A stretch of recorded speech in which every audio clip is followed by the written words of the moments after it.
Welcome back, it's time for another F2G video. This is still one of the better premiums that you can get for the American tech tree, at least if you only care about props. It's very strong, the matchmaker is a little bit daft, it's a little bit boring, it's 6.0. Which will mean that you run into a lot of bomber teams, a lot of just easy win games. But in terms of Silver Lion games, in terms of just winning a lot of matches, it's pretty damn good. Now I was gonna talk today about the economic changes that Guardian was pushing through, and well, turns out they actually pulled them back. And I'm not actually gonna be praising Guardian for pulling back the changes, because they shouldn't have made the changes to begin with. They tried to shove their changes down their throat, everyone revolted, everyone said hell no. And yes, I'm very glad they did revert the changes, but they shouldn't have tried to push them onto live servers anyway. The fact that they tried to even come up with these speaks volumes about their character, and I'm not gonna be standing behind it. So yes, I am glad they reverted the changes, but I'm still kinda mad that they tried to do it anyway. But hey, we know by now that Guardian is a little bit of a piece of shit company sometimes, and I don't wanna dwindle on that too long, because well, quite frankly, we all know, and most of you are here for the gameplay. I'm just gonna play the game how it is. I'm gonna present it in the way that it is right now, and I can complain about it all day long, but it's really not gonna change much. So I'm gonna drop the topic, but know that I do not agree with their behavior at times. I might be a content creator, I might get a lot of stuff from them, and I might already have basically the entire game grinded out before I even became a partner, so I never really needed it to begin with. But that doesn't mean I agree with what they do.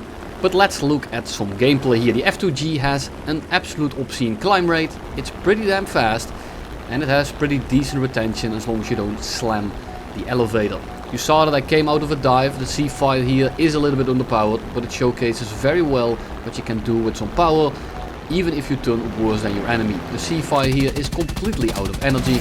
We hold the trigger down, our 50 gals do absolute piss all, and we simply break off. The second C-Fire tries to pitch up for us. It's simply not gonna work out, because he doesn't have the speed to actually keep turning. His turn rate might be better, he might be more maneuverable, but if you don't have the speed to utilize your airframe's capabilities, then you might as well not have the capabilities altogether. This guy is stalled out, we hose him down, he goes down, and the second C-Fire is completely crippled, flying ahead of us. And this is just a very telling way on how to fly the F2G. This is just some absolute abysmal aim. I haven't been playing much, I've been playing Jedi Survivor, and I've been playing Zelda Tears of the Kingdom lately. So War Thunder has been a little bit in the back of my mind. I've been taking a little bit of a break, especially since all the exams, and I'm just dead tired. So I'm trying to play this game as little as possible. Once I kinda get through this, I'll start uploading a little bit more again. But hey, the F2G. So it's a very one-dimensional plane. You just do need to know how to use your attention and your acceleration especially, and that top speed is just extremely nasty. And again, and I'm gonna cut through the start of this match right here, people saying that the Narwhal is a great plane because it has an air spawn and that you can do a lot of stuff with the air spawn. Well, I started on the deck, and before we reach the enemy, I already have more energy than him. Yeah, 0.3 BR difference, very good plane indeed. But we see the TAL 152 coming from the horizon. That thing actually has a workable air spawn. I'm not sure if it's a H or a C just yet, and that will vastly change the way that we approach this battle. If it's a C, I'm just gonna send it for him. If it's a H, I'll be a little bit more cautious. I just don't want to go head on with it. The TAL 152 is flying into our direction, but there is a Spitfire above us, so for now I was going straight for a little bit, pick up some speed, and now I'm gonna put it in a very shallow dive to just go over that 500 kilometers an hour IS-ish. I like to sit above 600 just on the speed, because then if any of these guys dive on us, I can very handily dispose of their energy advantage and just kind of break off. There's a Spitfire above us, and it seems like he doesn't really pay attention to us. He probably thinks we can't even reach him, or he's not looking around. I'm not sure what he's doing, but I think to myself, this guy is gonna be a very easy target for, I don't know what reason it is that he is not paying attention to us, but I'm gonna take my opportunity and see if I can deal with the Spitfire as we go right now. Because the Spitfire is just kind of annoying to deal with when you have another plane like the TAL 152. or basically anything that can somewhat hang with you in the energy department. If there's something that completely outturns you, yeah, it's kind of annoying to deal with. This plane can very handily dispose of 2v1s, even if it's two very good planes, because you can disengage at will, you can outclimb basically everything, at least on the deck. But something with a lot of turn rate and a low stall speed is gonna be very annoying to deal with if you are dealing with a vehicle that you have to play energy against. So I want to break up this synergy. The Spitfire finally notices us, and I'm gonna go in for the shot.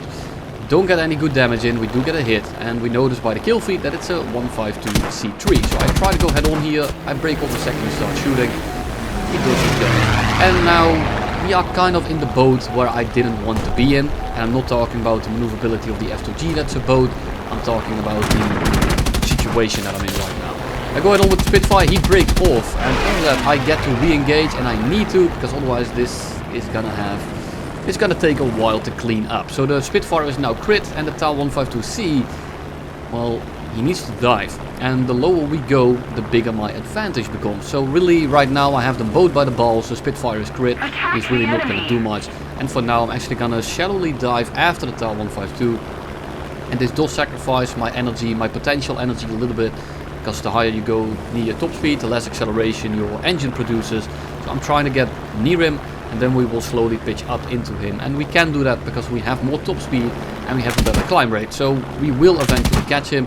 And if he tries to dive out, it looks like, at least for the time being, that he will outrun us, but he won't. We are just gonna be diving again. We are nearing his top speed, and he can't do this maneuver that he's doing for too long.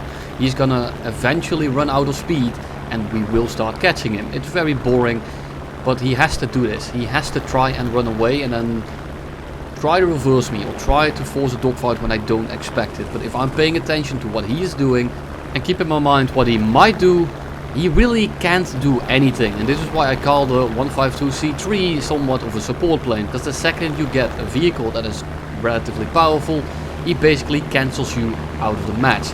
We now pitch up, we get very close to him, and now it's just a matter of cleaning up. And I have 2,000 rounds, I'm just going to be spraying, I'm going to be missing 500 rounds. I cut it out because it's just him trying to fly away from me and me missing my shots as he's dodging.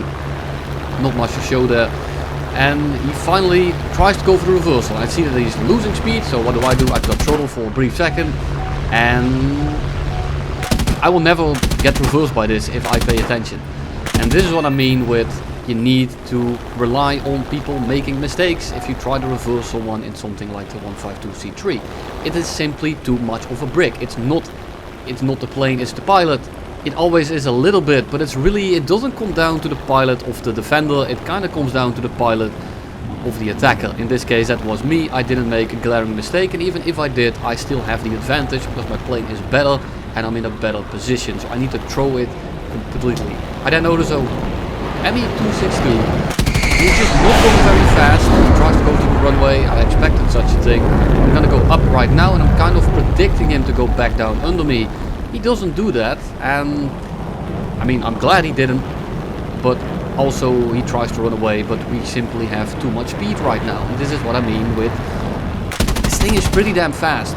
And if you don't have a lot of top speed already, or if you don't already have a lot of speed in your plane, you're gonna have a pretty hard time out accelerating it, even in a jet. I'm sure at super high speeds it's a completely different story.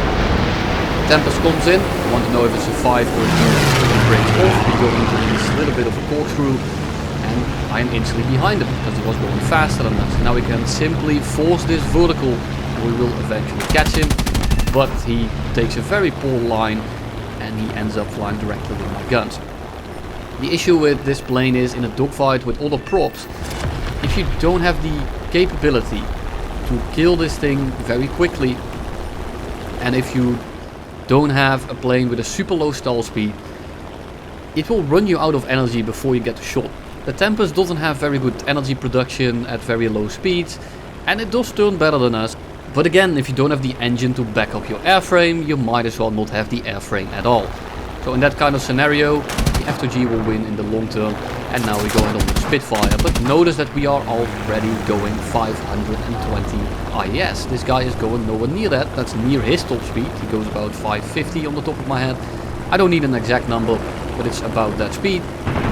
And we are going almost faster than his top speed, and he was in a slight climb. He just took off, so he's going nowhere near that. So all we need to do is kind of open up the gap. So I go straight for a little bit, open up the distance, and then I have a lot of room to go back down on him.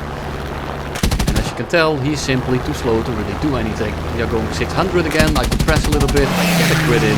At this point it's basically done deal.